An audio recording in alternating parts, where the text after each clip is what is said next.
Once upon a time, in the verdant hills and shimmering waters of the Kisumu lakes, there lived a princess named Adhiambo. Adhiambo was renowned for her beauty, her skin smooth as polished ebony, and her eyes sparkling like the stars that lit the night sky. Her hair flowed in thick, dark waves, and her laugh was as melodious as the songs of the birds that dwelt in the forests surrounding the lakes. Adhiambo was the daughter of King Owiti, the wise and noble ruler of the Luo kingdom. Despite her allure and gentle nature, Adhiambo was feared by her suitors. The men of the village whispered among themselves, saying she was too enchanting to be merely human. They were intimidated by her royal status and the rumors that surrounded her. The villagers believed that Adhiambo had been touched by the spirits of the lake, that she possessed a mysterious power that kept men at bay. Some said she could read minds, others claimed she could see into the future. These tales, though unfounded, spread like wildfire, making the bravest of men cower in her presence. King Owiti was growing weary of these rumors. He wanted nothing more than to see his beloved daughter wed and to secure a strong alliance through her marriage. He sought advice from his closest advisors, who suggested organizing a grand festival to find a suitable suitor. The festival would bring together the bravest and noblest men from far and wide, giving Adhiambo a chance to meet them and choose her future husband. Preparations for the festival began in earnest. The village bustled with activity as huts were decorated, and the aroma of delicious Luo delicacies filled the air. The king's palace was adorned with intricate beadwork and vibrant fabrics, reflecting the splendor of the occasion. Musicians rehearsed their tunes, and dancers practiced their moves, all in anticipation of the grand event. As the day of the festival drew near, a sense of excitement and anticipation gripped the village. Men from distant lands arrived, eager to present themselves to the enchanting princess. Each carried with him gifts and stories of valor, hoping to win her heart and the favor of the king. Adhiambo, though curious about the festival, felt a sense of foreboding. She had always known that her destiny was intertwined with the mystical forces that surrounded the Kisumu lakes. From a young age, she had been drawn to the water's edge, where she often saw fleeting glimpses of serpentine creatures gliding gracefully beneath the surface. She knew of the ancient tales of the Naginis, mythical water beings said to possess immense beauty and power. On the eve of the festival, Adhiambo sat by the lakeshore, her heart heavy with the weight of her impending decision. As she gazed into the shimmering water, a soft voice called out to her from the depths. Startled, she looked around but saw no one. The voice, gentle and soothing, spoke again, "Do not fear, Adhiambo. Your destiny is not bound by the will of men." Adhiambo's heart raced as she listened to the voice. She felt a strange sense of calm wash over her, as if the lake itself was speaking to her. "Who are you?" she whispered, her voice barely audible over the gentle lapping of the waves. "I am Gina, the Nagini of the Kisumu lakes," the voice replied. "I have watched over you since you were a child, and I know of your struggles. Fear not, for your true path will be revealed in time." Adhiambo's eyes widened in astonishment. She had heard of Gina, the legendary Nagini who dwelt in the deepest parts of the lake. It was said that Gina possessed the power to shape destinies and guide those who were lost. "Why do you speak to me now?" Adhiambo asked, her voice trembling with a mixture of fear and curiosity. "Because the time has come for you to embrace your true destiny," Gina answered. "You are not meant to be bound by the expectations of men. Your heart and spirit are connected to the water, to the magic that flows through this land. Trust in yourself, Adhiambo, and you will find the path that is right for you." With those words, the voice faded, leaving Adhiambo alone with her thoughts. She felt a newfound sense of purpose and resolve. The festival would proceed as planned, but she would not be swayed by the fear and expectations of others. She would follow her heart and the guidance of the lake, no matter where it led her. As the first rays of dawn broke over the horizon, Adhiambo returned to the palace, her mind clear and her spirit strong. She was ready to face the festival and the suitors, confident in the knowledge that her destiny was her own to shape. The day of the festival arrived, and the village of Kisumu was alive with color and music. Men from all corners of the land had gathered, each hoping to win the heart of the enchanting princess. They lined up before the king's palace, their gifts and stories of valor ready to be presented. King Owiti sat on his throne, his regal presence commanding respect from all who approached. Beside him sat Adhiambo, her beauty even more striking in the light of the festival. Her expression was serene, though her heart beat with anticipation. She glanced at the lake in the distance, feeling the comforting presence of Gina, the Nagini. One by one, the suitors stepped forward. Some brought exotic treasures, others recounted tales of their bravery in battle. Each man tried to outshine the other, hoping to catch the princess's eye. But Adhiambo remained unmoved, her thoughts focused on the deeper connection she felt with the lake and its mystical guardian. As the sun climbed higher in the sky, the atmosphere grew more competitive. The suitors, realizing that mere gifts and stories were not enough, began to perform feats of strength and skill. They wrestled, danced, and displayed their prowess with weapons, all to impress the princess. But none of their efforts seemed to reach her heart. Among the crowd, a figure watched silently. He was not like the other suitors, his presence was calm and unassuming. His eyes, however, held a depth and wisdom that set him apart. This was Jumo, a young fisherman who lived by the lake.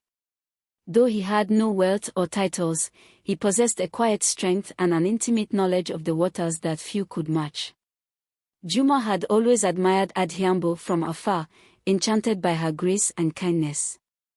He had never dared to approach her, believing that his simple life could never be worthy of a princess.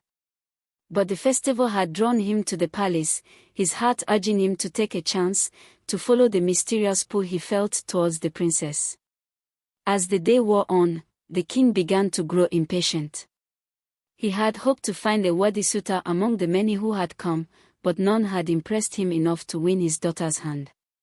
He was about to call an end to the festivities when Jumo stepped forward. The crowd fell silent as the young fisherman approached the throne. His simple attire and humble demeanor stood in stark contrast to the elaborate displays of the other suitors. King Owiti raised an eyebrow, intrigued by the young man's courage. "What brings you here, fisherman?" the king asked, his voice carrying a tone of both curiosity and skepticism. Jumo bowed respectfully. "Great king, I have no riches or grand tales to offer. But I have come to speak from the heart.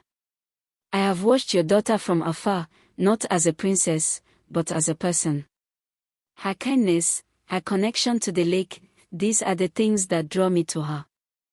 The crowd murmured in surprise, and Adhiambo's heart skipped a beat. She felt a strange sense of recognition as she looked at Jumo, as if she had always known him. She glanced at the lake, sensing Gina's presence once more, and felt a wave of reassurance wash over her. King Owiti studied the young fisherman, his keen eyes searching for any sign of deceit. But he saw only sincerity and a quiet strength that impressed him. "Very well, Jumo," the king said. "You speak with honesty and courage. But words alone are not enough. Can you prove your worth in a challenge?" Jumo nodded, his determination unwavering. "I will do whatever is asked of me, my king." King Owiti smiled, a hint of admiration in his eyes. "Then you shall face the trials of the lake. If you succeed, you will have my blessing to court my daughter." The crowd gasped, for the trials of the lake were known to be perilous and demanding. Only those with true bravery and a deep connection to the water could hope to succeed. Jumo's heart pounded, but he felt a strange sense of calm. He knew that this was his path, and he was ready to face whatever challenges lay ahead. As the sun began to set, casting a golden glow over the festival, Jumo prepared himself for the trials. Adhiambo watched him with a mixture of hope and trepidation, her heart whispering that this humble fisherman might be the one who could truly understand her and the destiny that awaited them both. As the sun dipped below the horizon, casting a golden glow over the Kisumu lakes, Jumo stood at the water's edge, ready to face the trials of the lake. The air was filled with anticipation, the villagers and suitors watching with bated breath. King Owiti and Adhiambo stood nearby, their eyes fixed on the young fisherman. The first trial was the trial of endurance. Jumo had to swim across the vast expanse of the lake, battling the strong currents and treacherous depths. The lake was known to be home to various creatures, both mundane and mystical, making the journey perilous. Jumo took a deep breath and plunged into the water, his strong strokes propelling him forward.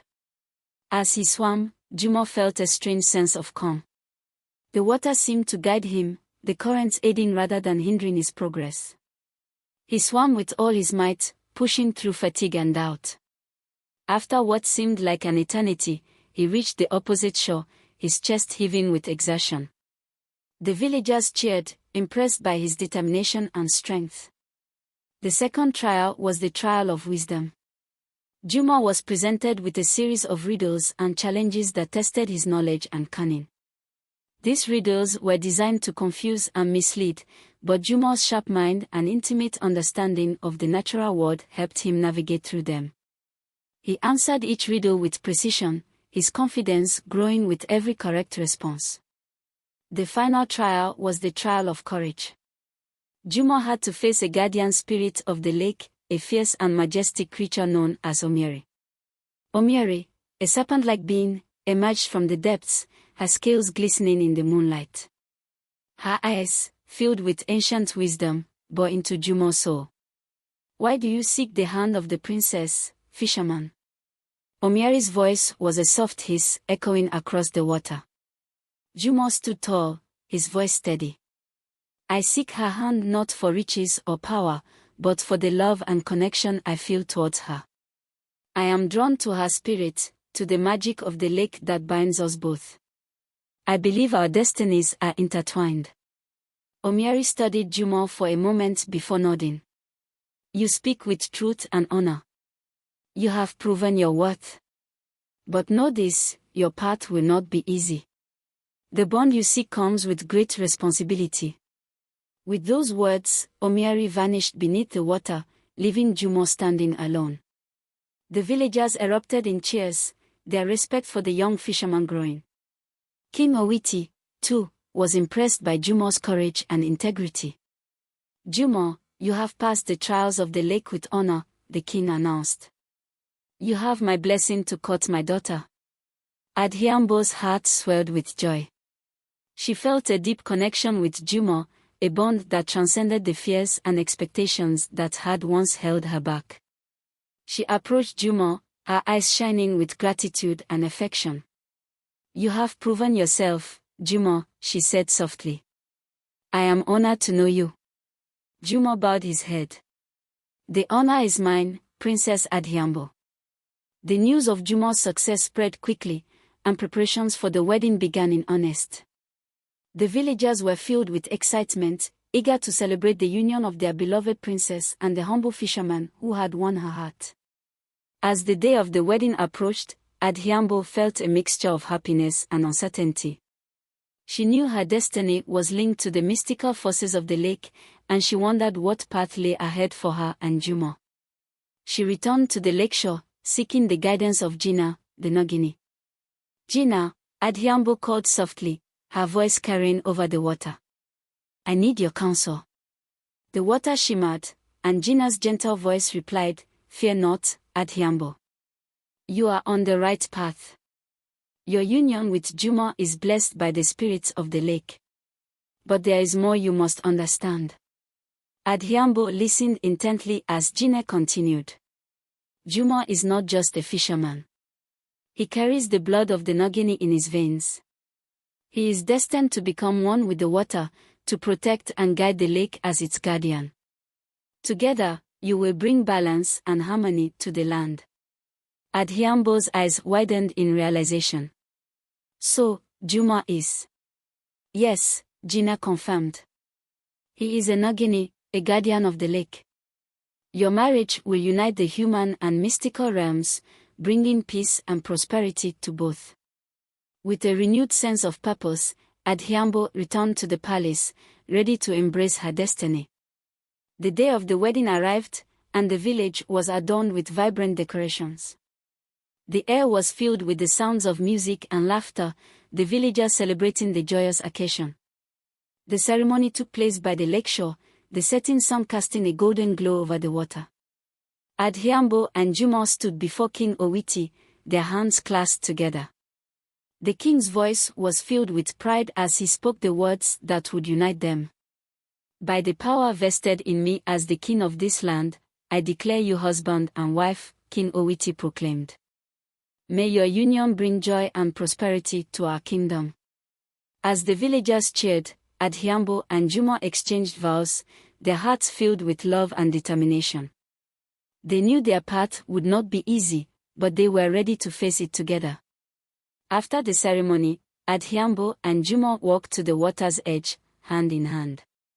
The lake shimmered in the fading light, a symbol of the mystical bond that had brought them together. With a sense of peace, they stepped into the water, their bodies merging with the cool embrace of the lake. As they submerged, a transformation took place. Jumo's form shimmered, his human features blending with those of a Nagini. Adhiambo, too, felt a change within her, a connection to the water that pulsed through her veins. Together, they emerged from the depths, their spirits intertwined with the magic of the lake. The villagers watched in awe as the newlyweds disappeared into the water, their forms merging with the mystical realm of the lake. They knew that Adhiambo and Jumo's union had brought a new era of harmony and prosperity to their land. From that day forward, the legend of Adhiambo and the Nagini spread far and wide, a tale of love, courage, and destiny that would be told for generations to come. And in the heart of the Kisumu lakes, the spirits of the water watched over their guardians, guiding them on their eternal journey together.